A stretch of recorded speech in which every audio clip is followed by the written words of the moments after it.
Hello, super smart entrepreneur. It's Tash Corbin here, and welcome to another episode of the Heart-Centered Business Podcast.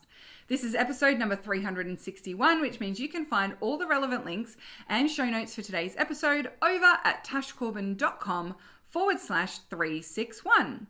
In today's episode, I'm sharing with you copywriting tips for heart-centered entrepreneurs.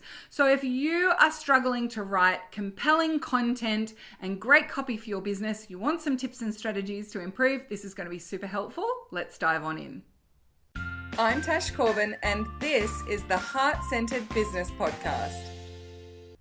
You may have noticed in the title of this podcast episode that I'm specifically talking about copywriting for heart-centered entrepreneurs.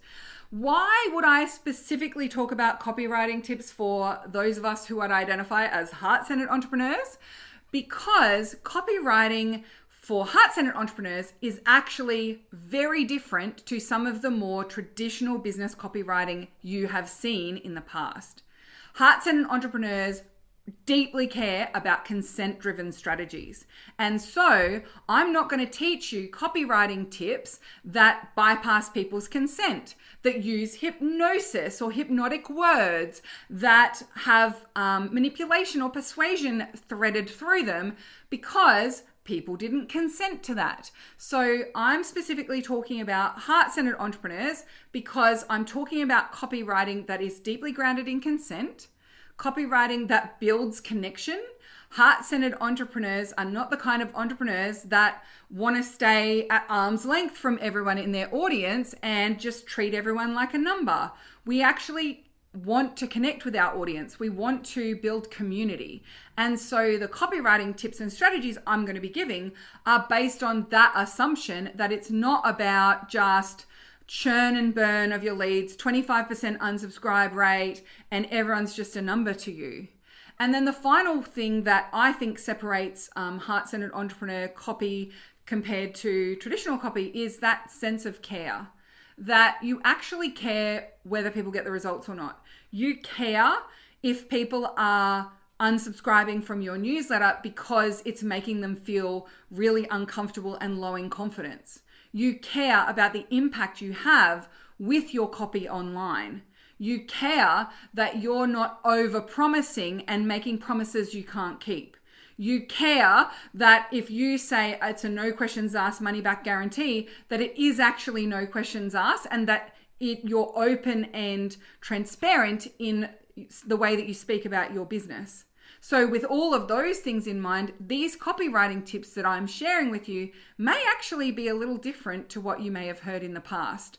I'm not one to teach any form of trickery or manipulation or just overwhelming and pushing and spamming people, because I don't want to be treated that way. And I think it's really important that we take full responsibility for our impact, not just our intention, and therefore apply consent-driven, heart-centered approaches to everything, including how we write copy. So tip number one for more effective copywriting is to be very clear and specific on your niche and have an understanding of who they are. So a niche is not the topic area that you focus on. Your niche is not your modality. Your niche is who you are focused on when you write. And in particular, when you write marketing copy for your business. So whether that be content, if you've got a content marketing approach, emails for an email marketing approach, whether that be copy for sales pages or launches, we want to be really clear on who this is focused on, who this is for. Because the more specifically we are niched in who this is for, the more tangible and effective and resonant our copy can be for that niche. So if you are still having niche resistance, you're still a bit wobbly around what your niche might be, I highly recommend that you take some time to get quite tangible and specific about your niche, not just demographics. So like it doesn't have to be, likes walks along the beach and buys Lululemon and like it's not all that stuff. I don't care how many kids they have unless that's relevant to your work, right? I don't care whether they're a parent or not unless that's relevant to your work and your marketing.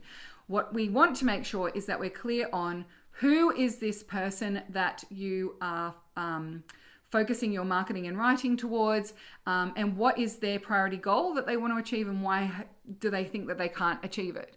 That is a mix of demographics, sensographics, and psychographics. That's what we're looking for when it comes to niching. Number 2 is understanding that your copy will be different depending on what platform it's on or what audience you're showing it to, right? So the way that I write for social media, where it is social, i.e. friendly, conversational, right? I'm not going to write ad spec copy for social media. I'm mindful when I'm writing copy, what mode are people in when they're reading this? So for my audience, they're in scrolling and probably like looking for opportunities for their business mode when they're on socials. So I write in a really social, conversational way, and I focus on good uses of their time on social media, great opportunities. So my copy needs to be written differently when I'm speaking to my social media audience compared to the writing I do in a follow-up to a training that I've completed, right? So if people have opted into doing a webinar or a workshop with me and they've just learned a bunch of stuff from me, well, the copy that I write for that audience is going to be far more focused on warm audience language, far more focused on that key messaging around value proposition, and it will be a little more formal in its tone as well, because when people are reading emails from me, they're in learning/CEO mode. So I want to be speaking in that tone, and so my copy in that instance is going to be slightly different. Similarly, people ask me all the time, like, is this a good way to explain what I do? And I say, well, who are you telling it to?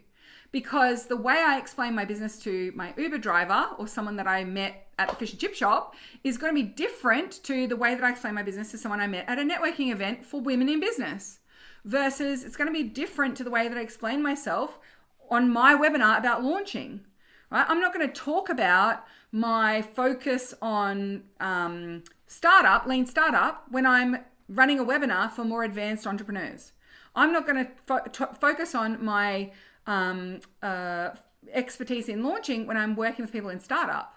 So I'm very mindful of who am I speaking to whom here and about what, so that when I'm writing my copy, I can be nice and specific. So think about what platform or audience is this copy for, and stop looking for copy that works on every platform.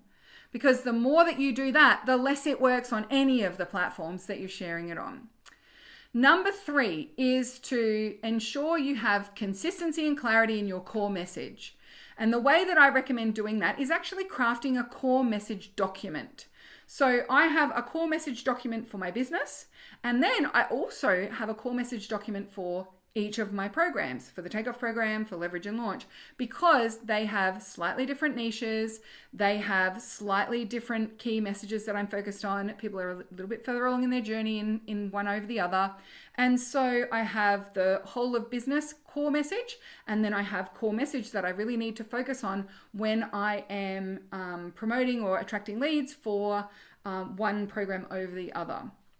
So a messaging document includes things like, what is the niche? What is the value proposition of this thing? How does your audience describe the problem versus what you know the problem is? I also have in there like keywords and phrases that I want to SEO for. What are people Googling in this space?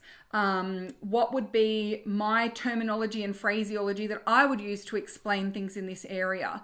So what are the models I use? I also put in my core messaging document. So you may have seen I do this when I say models, making a form, a triangle with my hands for those listening on audio only. So my pyramid model is something that I consistently share, regardless of whether I'm promoting something in early stages or advanced stages, because making sure you got solid foundations is something that is fundamental to everything that I do. And so that model is in my core messaging document. So if you do not have a core messaging document and you would like to create one, I've got a beautiful template for you that goes with this episode of the podcast. So be sure to go to tashcorbin.com/361. We'll have the link there for you to go and grab the core messaging document, and it's got an accompanying video training as well to help you make sure your core message is there. When you then go to write content with that core message in front of you, it's far easier for you to stay focused and strategic in the way way that you phrase things in the areas that you're focused on. This is something that we do in both the Takeoff program and Leverage and Launch. And it's one of those things where people come back after they've done their core message document and go, oh my goodness, social media posts are so much easier now. I have 1,000 ideas for podcast episodes. I was struggling before because it allows you to break that core message down into tangible key messages, practical examples, and things that you'll actually use in your copy. All right, number 4 is to be curious about your audience. The best copy I write comes from responding to my audience. And I know what they want from me because I ask them consistently. So the more you ask questions of your audience, whether that be in a one-to-many way, like asking questions on socials, asking questions out on emails, asking questions on when you're running webinars, right? So asking your audience questions sort of in a broadcast way, or whether it be one-to-one. So every single lead that I have for the Takeoff program, for example, I'm asking them questions about, okay, well, where are you at in your business? What have you tried so far?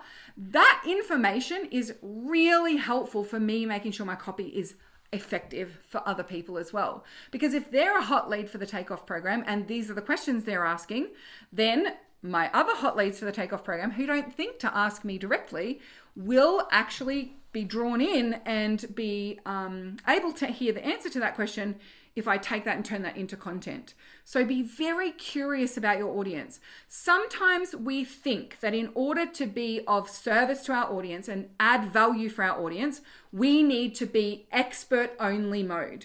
And we don't ask our audience questions because we know what they need. We know what's good for them.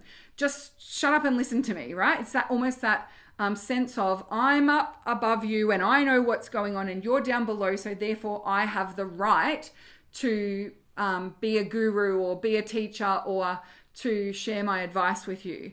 But what that can sometimes lead to is this sense that, well, I can't ask my audience questions, or I'm not at all curious about what my audience thinks the problem is because I know what's good for them and I know what they need. And what we end up doing is being almost like ships passing in the night with our audience because we haven't been curious about how they describe the problem. We haven't been curious about what they think is going to help them move forward. We're just yelling at them that they're wrong and what they should be focused on. And that doesn't magnetize ideal clients. It actually pushes them away. So tip number 4 for great copy is to be curious consistently about what your audience wants, what they're aiming for, what their challenges are. Ask lots and lots of questions from lots and lots of different angles because that will really help you to accelerate your copywriting skills and the effectiveness of your copywriting as well. And then tip number 5, which is related, is to be observant and listen to the answers. Another thing I see quite a lot of at the moment is people asking questions on social media, but then not paying attention to the answer or not responding back to the answers that we are giving. And I just feel like that was really like powerful insight, but I think that they just asked because they wanted the comments, right? A lot of times we are trained that we should be like fishing with a PH for engagement on social media. And so it's almost like we just want engagement for engagement's sake. So we ask a bunch of questions and people answer. It's like, yeah, great, got 25 comments. But people aren't actually being observant of what those things are telling them. And sometimes it's about being observant about what your audience is telling you, but also what they're not telling you. So, or what your audience is wanting from you and what your audience is not wanting from you. So one of the things that I do whenever I promote a new free webinar or workshop is I promote it to my mailing list and my hottest audience organically on social first to see how many people are interested in it and sign up in that first few days. That number will tell me how good that webinar topic is for my audience, right? I can be very observant of what is it that my audience wants just by looking for what those numbers tell me. So when I first started my business, I was very observant about what got people engaging on my Facebook page and what got me lots of reach. And one of the things that did not get a lot of reach was where I shared inspirational quotes and pretty pictures. So my audience wasn't interested in inspiration from me. They were interested in step-by-step strategy, step-by-step practical advice. And so by being observant about what people were engaging with and what got the most reach, I was able to change my copywriting approach to be less inspo and more instruction. So by that being observant, you will see what it is that your audience loves, what your copy needs to look like, what your copy needs to address and say in order for it to be of value and engaging for your audience. So tip number 5 is don't just be curious and ask questions, but also be observant and look at what the answers are, what the numbers are telling you, what is getting lots and lots of engagement and what is getting nothing. What is it that your audience is trying to tell you with the way that they are not engaging with your content as well? Tip number 6 is to find your voice. And when I say that, I mean, it sounds a bit like up in the air and a bit theoretical, but it's really about finding the way that you express what you need to say, especially finding your conversational voice. For a lot of us, our copywriting is not conversational because any writing we've had to do in our past has been very formal. Right? It's been super formal. We've either worked in corporate, so we're writing quite formally. We've done university or education, in studies. We have to do reports or we have to do essays. Everything's very, very formal. And it can be a struggle to type in a conversational way. That takes practice. I think for a lot of people, we see old school copywriting practices on social media and think that that's what we need to do to be successful. For example, you might see ads being written in very adsy formal language and you think, oh, well, when I write promos, that's how I have to write them because that's the way they're written on social media. But here's the thing. A lot of the ads that you see on social media, you don't realize they were ads because they were written so beautifully conversationally. So the copy that you recognize as ad copy is the exact copy that tells you this is an ad. And out of the types of content that we see on social media, which are we most likely to scroll past? It's the stuff that screams at me, I'm an ad, right? Just like we train ourselves to tune out commercials on television, we train ourselves to tune out ads on social media. So the more that your copy looks like ads, the more that your copy stands out as formal, the more likely we're going to think that's an ad and scroll on past. So rather than using those old marketing tricks and old ways of thinking about how we structure formal copy to be persuasive and blah, blah, blah, instead practice finding your conversational written voice in particular. And the way that I did that was to do a lot of video content and to do a lot of live content. The more I showed up and ran webinars live, did Facebook lives, did video content, podcast episodes, those sorts of things, the more I was able to then imagine myself doing those things in my head as I was writing. So I'd get out of formal writing mode by finding what my voice is and how I express things and how conversational my language becomes. So it takes practice, but I really do recommend having that focus on, okay, how do I show up and speak conversationally? Not how do I copy someone else's 6-part offer structure to write an ad for my offer? Because that is going to do the exact opposite of what you actually need it to do. All right, number 7 is to understand what are some good, simple, and basic structures for your copywriting as well. So we don't want to have those old tricks and formal structures, and you must have captivating question with a capital on every word.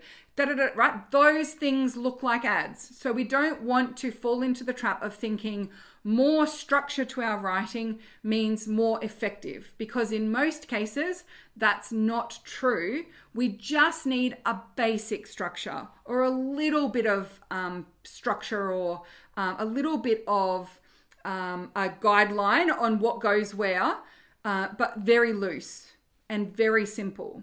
So, for example, I have a very simple and basic structure to my email that I send out to my mailing list every week.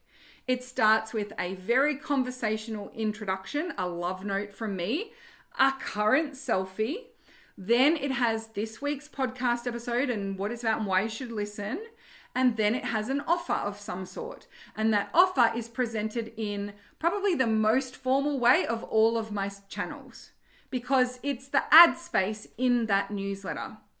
My posts that I do on social media, when I do promos, let's say I'm launching the Takeoff program. Well, every few days in that launch, I'm going to have promo posts about that Takeoff program. I have one that's a personal touch story. I have one that's frequently asked questions. I have one that's more formal. I have one that talks about return on investment. I have one that's very conversational about my experience starting a business. I have one that's ranty about me talking about why so many courses aren't suitable for people who are starting an online business, right? So I've got those simple basic structures to make sure I'm hitting the right angles across that launch with the different pieces of copy that I write. So having some simple basic structures really helps to ensure your copywriting is effective. One great structural thing that I applied from the very start of my business, I can't even remember where I heard it, was that before you tell someone how to do something, make sure that you're on the same page about why it's important they do. So for example, how to get more organic reach on Facebook. Well, before I tell you how to get more organic reach on Facebook, I'm going to be sure to tell you, even if it's just quickly, why would you want that? Well, we want more organic reach on Facebook because it makes your ads cheaper. It creates that proof of concept for your messaging. Right? So I could give a couple of key reasons. Well, here's why we want to prioritize making that happen. Okay, now here's how to do it.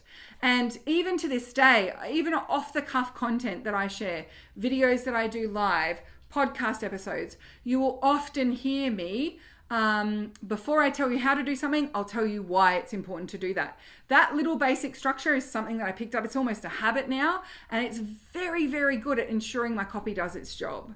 And my copy actually gives people the value up front of why they should be listening along further.